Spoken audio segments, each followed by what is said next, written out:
I'd just like to thank the organizers of this great event for giving me the privilege to share some of my research, as well as the opportunity to listen to so many very interesting projects that people are working on. The annexation of Sindh is an often important and missed chapter in one of the most successful global campaigns of domination, the British Empire. The British gained ground in Sindh through cultural sleights of hand, not absence of mind, and the initiation of skirmishes on Indian soil against other states. British actions in Sindh are almost always linked to an aggressive anti-Russian policy. Such historiography captures textures that surround British actions in Sindh, yet often neglects localized textures. Against the black backdrop of the global imperial great game, the fabric of Sindh's annexation, with its own incongruent players and circumstances, is lost to context's conceit. This paper examines the relationship between the East India Company and merchants in Sindh. First, I give a historical overview of this relationship and describe how it turned from hostility to friendship. I also advocate looking beyond the importance of money and politics for analyzing merchants and their support for the British Empire. Second, I illustrate how local relationships and their distinctions illuminate merchant support for the 1843 British annexation of Sindh. I use the example of Namo, a trader who quote-unquote collaborated with the British, to illustrate how merchant support for annexation challenged socio-cultural distinctions in Sindh. And I conclude by discussing how local spaces and their role in contextualizing the British Empire at large. Merchants were initially hostile to the company's presence in Sindh. This hostility appears connected to dashed economic expectations. Despite this fact, the relationship between the company and Sindh's merchants did not indefinitely continue on inhospitable terms. Despite initial this change from hostility to friendship coincides with a combination of political and economic factors in Europe. For example, during the first decades of the 19th century, the company shifted from being a commercial to a largely administrative institution. In 1813, its hold over South Asian trade loosened. Parliament opened South Asian trade to independent merchants by striking down monopolistic clauses from the company's charter. In 1833, Parliament removed commercial rights altogether from the company's charter. And from this time on, the company, quote-unquote, ceased to be an economic entity which, quote-unquote, traded in South Asia, of course, with the important exception of opium. Treaties with Sindh up until the 1830s were dominated by considerations of trade, albeit they at times often shaded by politics. However, from the 1830s, the company functioned more as an administrative entity which promoted rather than participated in trade. The company's treaties during this time period reflected less the economic concerns of commerce and more the political fears of the Great Game. Russia's emergence as an imperial competitor during the period from 1820 through the 1850s greatly impacted the company's relationships with Sindh, and this impact, more often than not, benefited Sindh's merchants.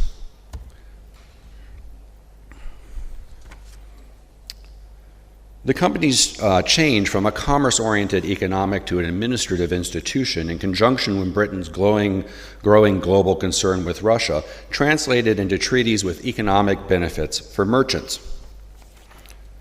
I believe the increased ability to make a profit, however, is only one explanation for why merchants develop friendlier relationships with the company. I'm also suspicious of depending on economic rationalism and the wide-angle politics of the Great Game, both extremely fuzzy in anthropological detail. Alternatively, I suggest cultural reading glasses before binoculars to survey the landscapes where Britain established its global empire. I argue that friendly relationships between Sindh's merchants and the company were not only about politics and economics, but were also about local relationships and their logics of cultural distinction.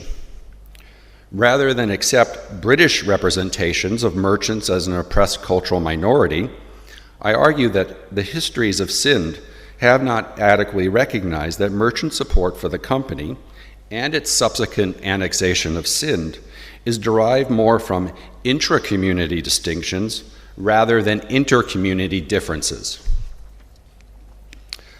Now, the logic of imperialism in Sindh involves Britain protecting, quote-unquote, Hindu minorities from the region's majority Muslim rulers. Now, like all ideologies, this particular colonial one synoptically condenses intricate socio-cultural distinctions into a unified frame of reference which pits Hindus against Muslims. While such communalism gives great insight into how the British comprehended and justified their aggressive colonial actions, its synoptic character leaves out important details about merchants and their relationships to Sindh's Talpur state. For example, the fact that a community called Amals were this state's quote-unquote officers of despotism, and that this community was the face of the state with which the public interacted. Amals, in a real sense, were the state locally, and they were, more than the aloof Muslim Talpur rulers of Sindh, the supposedly avarice, deceitful, and cruel government that the British justified Sindh's annexation with. However, most writings on Sindh share a public secret, a fact that is widely known but not acknowledged about Amals. They were not Muslims at all. In fact, Amals, along with Sindh's merchants, locally called Baibuns, constituted two halves of a single community called the Lohana. Now, the British saw the Lohana as divided and subdivided almost ad infinitum, and they could scarcely discern where distinctions among them began and where they ended. Now, in practice, the Lohana are actually divided into Varadris, or patrilineal kinship groups, named after a place of residence, a lineage's founder, and or an animal. While within Varadris, the British observed a furious esprit de corps, they also noted between them that there were quote-unquote violent jealousies. Now, rivalries between Varadris were, and actually still can be, socially corrosive. These have been partially ameliorated by the fact that Varadris are clustered around endogamous units based on profession, i.e. Amo, government servant, and Baibun, merchant, that actually contain exogamous nooks or factions. And ideal Lohana marriage patterns have thus, over time, decreased rivalries among Varadris of similar profession by creating webs of kinship. This same pattern, however, has marked off and distanced, historically, Amals from Baibuns, as the two have formed distinct endogamous clusters of Varadris. Traditionally, marriage patterns have thus increased distinctions between Baibuns and Amals, and when the latter's more socially prestigious position is taken into account, it manifests a distinction of status within that community. And Lohanas, particularly Baibuns, have been historically deeply aware of this cultural distinction.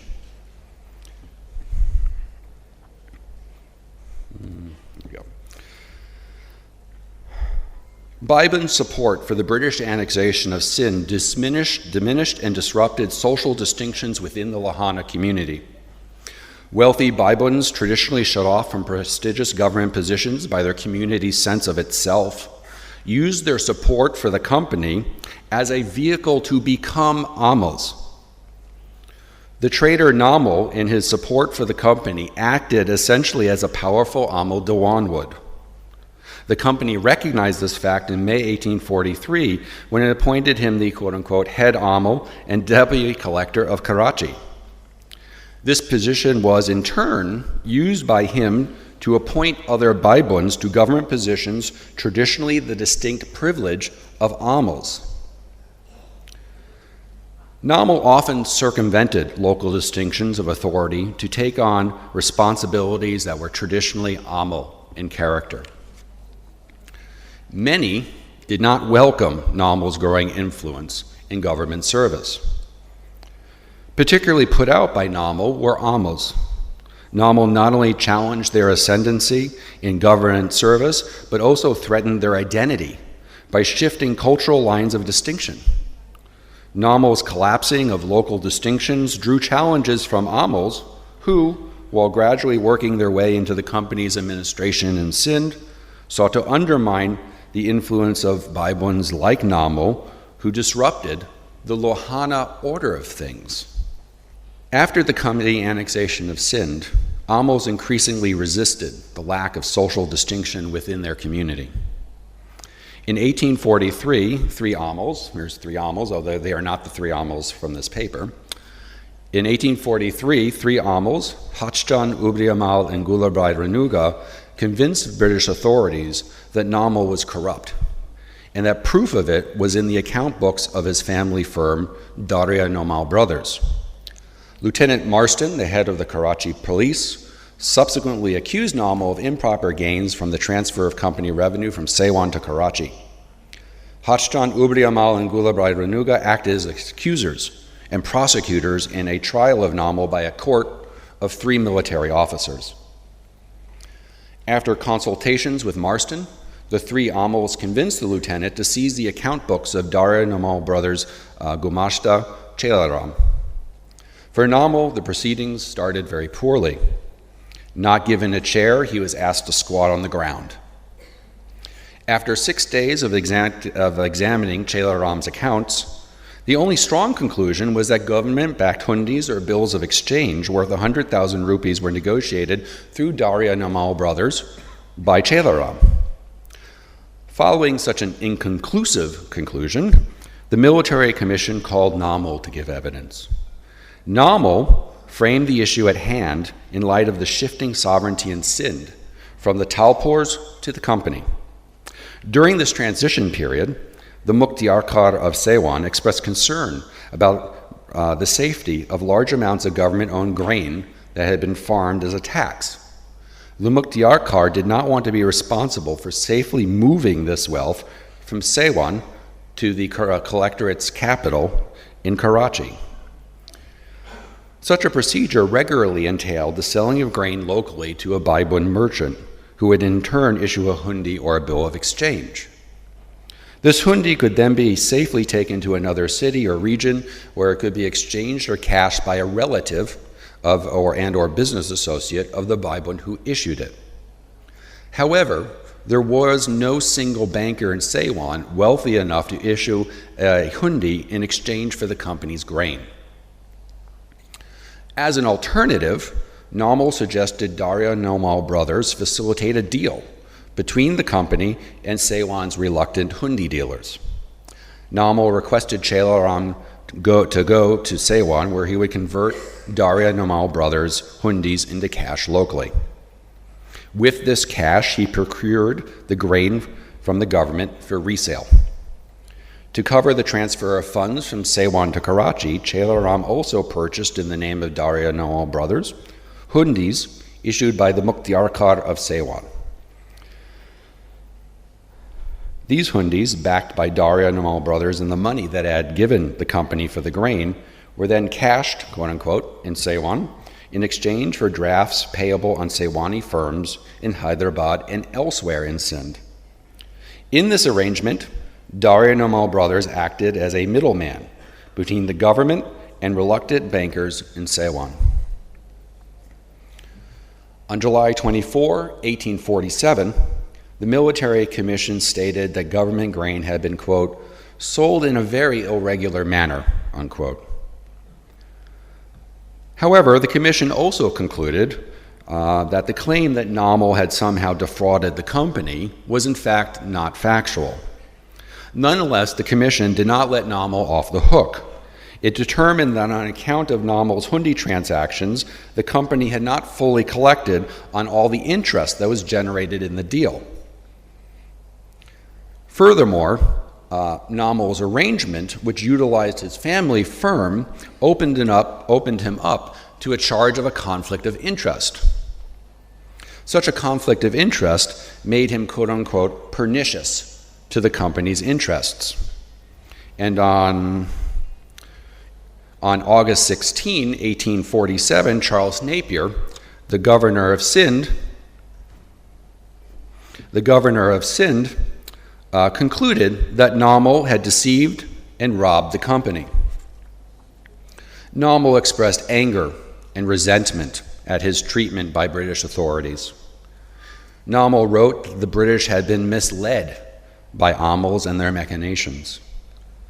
Namo's memoir frames his trial and the loss of Karachi's Qadarship as an attempt by Amals to reassert patterns of distinction within the Lohana community.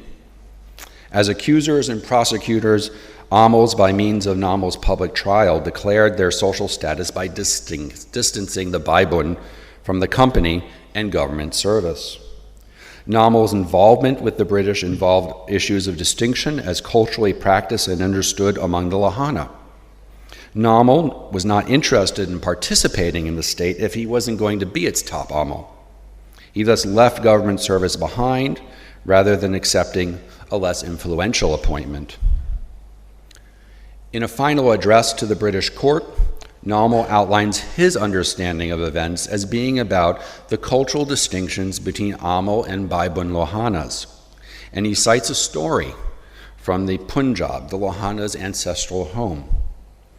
He states, "There lived in Punjab a fakir, Farida by name. The man was highly religious and he was devoted to the service of God.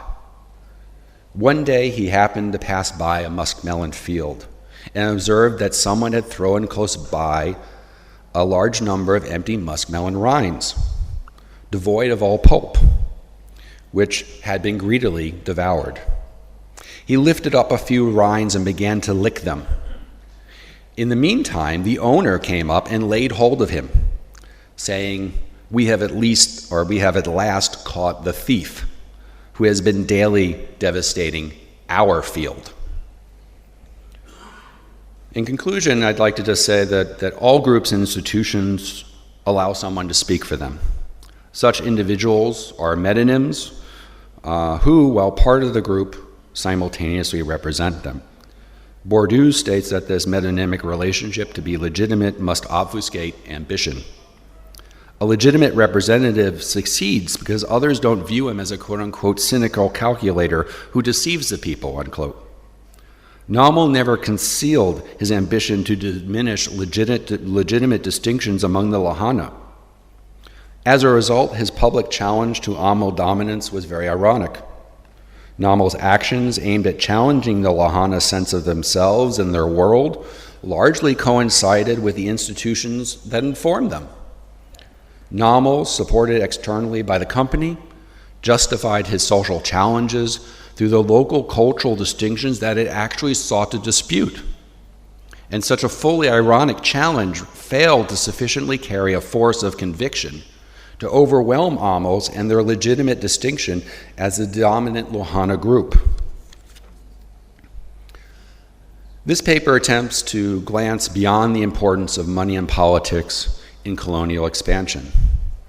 While a good starting point for, a good starting point for analysis, such political economic rationalities fail to fully illuminate the relationship between the company and Sindh's merchants. Rather, local distinctions within the latter point toward cultural foundations for merchant support of Sindh's annexation. These cultural distinctions provide very important local insights into world empires and how they are established in particular places. Such local insights are widely overlooked in the history of Sindh, which remains choked by the economics and politics of the colonial state and its ideologies. While I promote a more cultural understanding of Sindh's annexation, I also eschew the representation of the world as a diversity of societies, which each have their own holistic culture. nor do I accept alternatives that map a world of discrete cultures foregrounded in the regional and global connections of political economy. While I concede South Asian communities are connected to wider worlds of the wider political worlds of the political economy of empire, I maintain that such a perspective should not negate colonialism's role in how people make and remake their cultural worlds. Culture is a fragmented concept rather than a natural property of any community. Culture is never a simple act, but rather a reappropriation with an ongoing field of distinction, which is both contingent and contested. The larger phenomena of the expanding British Empire in Sindh was a vehicle that picked up local distinctions and allowed them to be challenged and resisted. And in this process, agreed upon cultural distinctions became sites of agitation and increased difference. In this paper, I attempt to look away from culture as naturally given to historically illuminate how merchants, through their support for the company, made their world and challenged its distinctions. More quote-unquote broadly, such an approach examines British imperialism's constitutive role in the production of local distinctions and community identities, and it attempts to add anthropological detail with reading glasses to examine the condition of one cultural landscape which helped establish a global British Empire. Thank you.